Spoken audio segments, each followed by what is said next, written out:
முதலில் தலைப்புச் செய்திகள். ஆகஸ்ட் இறுதியில் இஸ்ரேல் ஈரான் போருக்கு வாய்ப்பு. சர்வதேச ஊடகமான ஃபாரின் பாலிசி கணிப்பு. மீண்டும் போர் வெடித்தால் இஸ்ரேல் துடை தெரியப்படும். ஈரான் தலைவர்கள் சூளுரை. ஆயத்துல்லா அரசை கவிழ்க்க பல்வேறு சதிகளை தீட்டிய இஸ்ரேல். அனைத்து திட்டங்களும் தவிடுபொடியாகியுள்ளதாக புதிய தகவல்கள். இஸ்ரேல் மீது கெமிக்கல் ஆயுத தாக்குதல். ஹவுதிகளின் புதிய திட்டம் வெளியானதால் பரபரப்பு. காட்டிக் கொடுத்த அரபு நாடுகள். கான் யூனிஸில் ஆக்கிரமிப்பு படைகளை துவம்சம் செய்த காசா போராளிகள். சுரங்கங்களில் இருந்து திடீரென்று வெளிவந்து அதிரடி தாக்குதல். ஆக்கிரமிப்பு தரப்பில் பலர் பலியாகி இருக்கலாம் என்று தகவல்.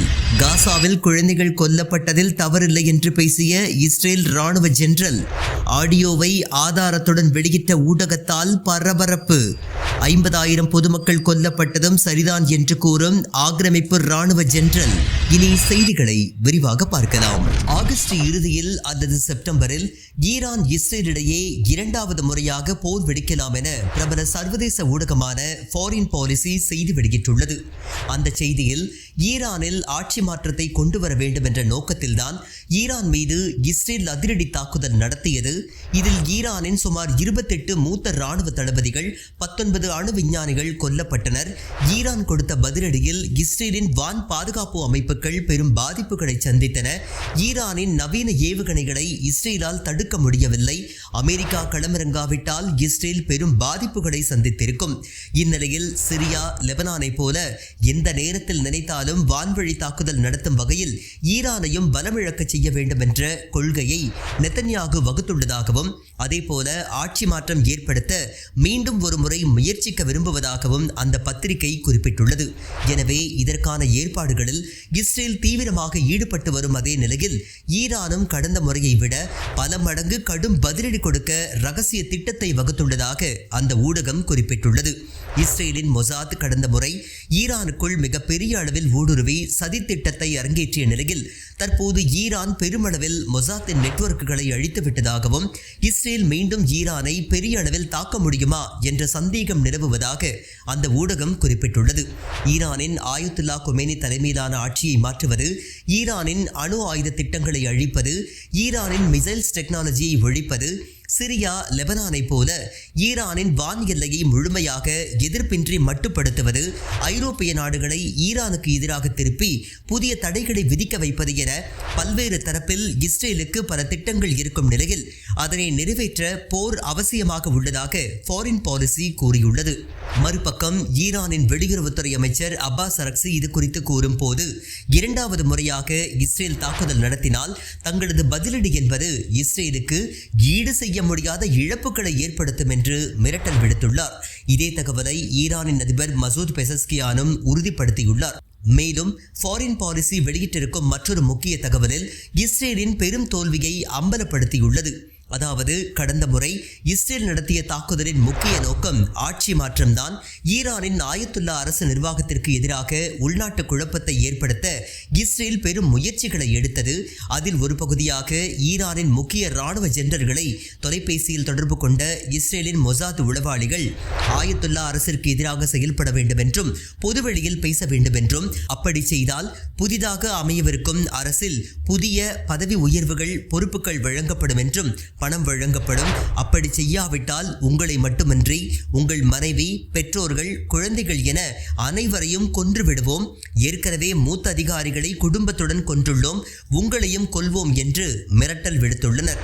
ஈரானில் ஆயத்துல்லா அரசிற்கு எதிராக பேரணி, போராட்டங்களை நடத்த வேண்டும் என்றும் அவர்கள் மிரட்டல் விடுத்துள்ளனர்.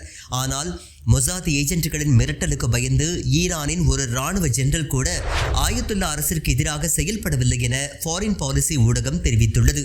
இது இஸ்ரேலுக்கு கிடைத்த மிகப்பெரிய தோல்வி என்றும் அந்த பத்திரிகை வரையறுத்துள்ளது.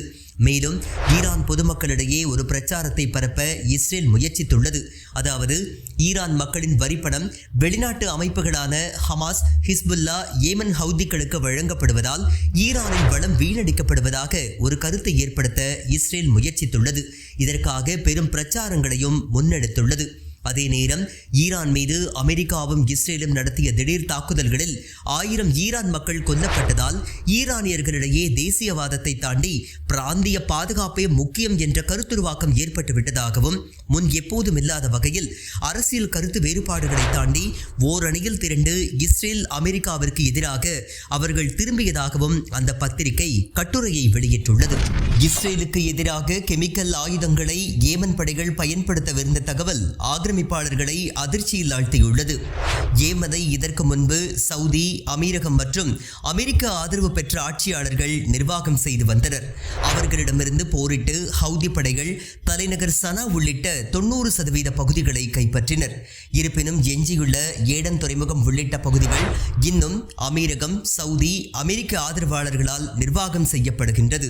இந்த நிர்வாகத்தை தான் அமெரிக்கா மற்றும் ஐரோப்பிய நாடுகள் ஏமனின் அதிகாரப்பூர்வ அரசாக கருதுகின்றனர்.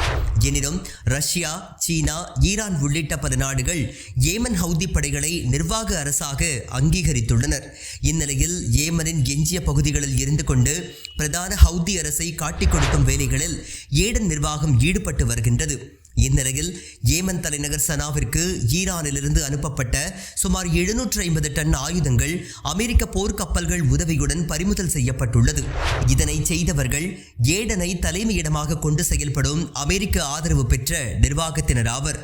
ஈரானில் இருந்து ஹவுதி படைகளுக்கு ஆயுதம் அனுப்பப்படுவதாக அமெரிக்க போர்க்கப்பல்களுக்கு தகவல் தெரிவித்ததை அடுத்து அந்த ஆயுதங்கள் தடுத்து நிறுத்தப்பட்டு பறிமுதல் செய்யப்பட்டுள்ளன. அதில் குறிப்பாக பேரழிவை ஏற்படுத்தும் கெமிக்கல் ஆயுதங்கள் இருந்துள்ளன. இந்த ஆயுதங்கள் ஏமன் ஹவுதி படைகளிடம் கிடைத்திருந்தால் அவர்கள் இஸ்ரேலுக்கு எதிராக இதனை பயன்படுத்தியிருப்பார்கள் என்று நம்பப்படுகின்றது. இந்நிலையில் இது குறித்து அமெரிக்க ஆதரவு ஏடன் கூறு நிர்வாக அதிகாரி ஸ்கை நியூஸ் அரேபியா சேனலுக்கு அளித்துள்ள பேட்டியில், இந்த கடத்தல் சம்பவத்தில் 7 பேரை கைது செய்துள்ளோம்.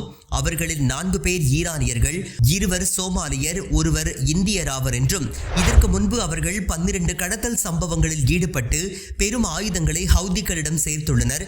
பொதுவாக ஈரானின் பந்தர் அப்பாஸ் நகரத்தில் இருந்து ஏமனின் சனாவிற்கு ஆயுதங்கள் கடத்தப்பட்டுள்ளன. Iran, Syria, Lebanon, Jordan, Yemen என தரை வழியாகவும் ஆயுதங்கள் கடத்தப்பட்டுள்ளன. சோமாலியாவிலிருந்தும் ஜிபுதியில் இருந்தும் கடல் வழியாகவும் சில முறை ஆயுதங்களை கடத்தியுள்ளனர் என்று தெரிவித்துள்ளார். எனவே ஏமன் ஹவுதிகள் பெரும் ஆயுத களஞ்சியத்தை கையில் வைத்திருப்பது இதன் மூலம் தெரிய வந்துள்ளது. மேலும் இந்த சம்பவத்தில் ஈரான் மட்டுமின்றி ஹிஸ்புல்லா அதிகாரிகளின் பங்கும் இருந்துள்ளதாக ஏடன் துறைமுக அதிகாரி ஒருவர் தெரிவித்துள்ளார். கான் யூனிஸில் ஹமாஸின் போராளிகள் ஆக்கிரமிப்பு படையினர் தங்கியிருந்த கட்டிடத்திற்குள் அதிரடியாக நுழைந்து துவம்சம் செய்த செய்திகள் தற்போது விரிவாக வெளியாகியுள்ளன. கான் யூனிஸில் ஆக்கிரமிப்பு படையின் தரைப்படை பிரிவான ஃபிர் பிரிகேடின் நகர்ப்புற போருக்கு பயிற்சி பெற்ற பிரிவான நாஷோன் பெட்டாலியன் ஒரு கட்டிடத்திற்குள் முகாம் அமைத்து தங்கியுள்ளனர்.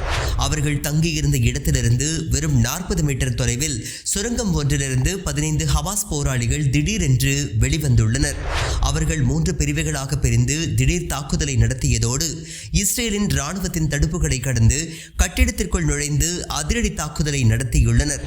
இதில் ஆக்கிரமிப்பு படையினர் பலர் கொல்லப்பட்டதாகவும் பலர் காயமடைந்ததாகவும் அல்-கசாம் படை தெரிவித்துள்ளது.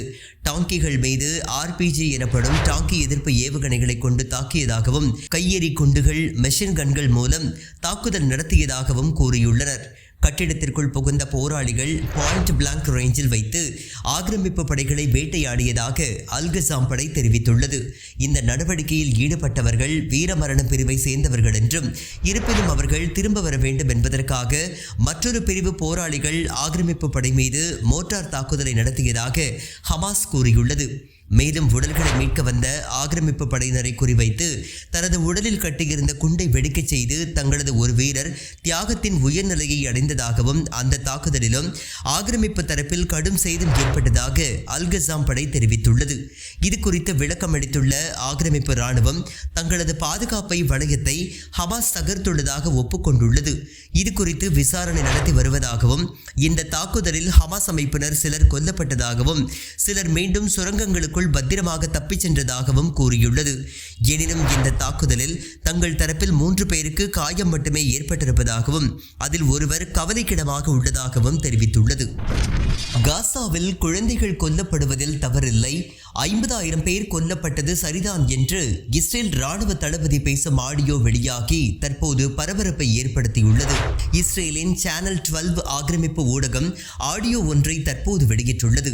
அதில் இஸ்ரேலின் முன்னாள் ராணுவ தளபதி மேஜர் ஜெனரல் அஹ்ரோன் ஹலிவா என்பவர் மற்றொருவரிடம் பேசுகின்றார். அதில் காசாவில் 50,000 பேர் கொல்லப்பட்டது சரியானதுதான், அதுதான் இஸ்ரேலின் எதிர்கால தலைமுறைக்கு நல்லது. குழந்தைகள் கொல்லப்படுவதை ஒரு பொருட்டாக எடுத்துக் கொள்ளாது, அப்படி நடக்கத்தான் செய்யும். அக்டோபர் 7ஆம் தேதி கொல்லப்பட்ட ஒவ்வொரு இஸ்ரேலியருக்கும் நிகராக 50 பாலஸ்தீனியர்கள் கொல்லப்பட வேண்டும். அக்டோபர் 7 தோல்விக்கு இராணுவம் மட்டும் காரணமல்ல, அரசியல்வாதிகள், உளவுத்துறையான ஷின்பெட் ஆகிய தரப்பினர் ஹமாஸ் தாக்குதல் நடத்தாது என்று நம்பியிருந்தனர் என்று கூறியுள்ளார். தொலைக்காட்சியில் அவரது பேச்சு வெளியான நிலையில் அது குறித்து பேசியுள்ள அவர், இந்த பேச்சு மூடிய அறைக்குள் நடந்த ஒன்று, இதற்காக வருத்தம் தெரிவிப்பதை தவிர வேறு எதுவும் செய்ய முடியாது என்று அதிகார அகங்காரத்துடன் பதிலளித்துள்ளார். மீண்டும் தலைப்புச் செய்திகள். ஆகஸ்ட் இறுதியில் இஸ்ரேல் ஈரான் போருக்கு வாய்ப்பு.